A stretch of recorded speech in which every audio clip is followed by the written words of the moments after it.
இன்னைக்கு யார பாட்காஸ்ட் பண்ண போறோம்னா எல்லாம் வல்ல சிவன், அதாவது என் அப்பாவை தான் பாட்காஸ்ட் பண்ண போறோம். குமாரா, கோவலம் குறைஞ்சிருச்சா? லைட்டா கோவம் இருக்கு, இப்போ ஓகே தான். சரி, பாட்காஸ்ட் என்கிட்டயே நேரா வந்து கூப்பிட்டுலாமே. ஏன் அண்ணன் கிட்ட சொல்லி அவன் அம்மா கிட்ட சொல்லி அப்புறம் அம்மா வந்து என்கிட்ட சொன்னாங்க.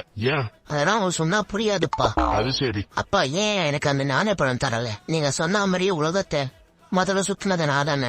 லாஜிக் படி உனதான் தரணும். ஆனா உங்க அண்ணன் அவுட் ஆஃப் பாக்ஸ்ல யோசிச்சு என்ன சென்டிமெண்ட்ல லாக் பண்ணிட்டான். நானும் அவனுக்கு கொடுத்துட்டேன். எல்லாம் அந்த நாரதரால வந்தது. நல்லா இருந்த குடும்பத்துல வயல் மாசிட்டு போயிட்டான். அவன் கிட்ட சொல்லி நான் ஞானப்பழம் மரம் வளர்க்க சொன்னேன். அது நல்லா வளர்ந்துருச்சு. பழம் நிறைய பாய்ச்சிருது. வா போய் சாப்பிடலாம். நான் வரலப்பா.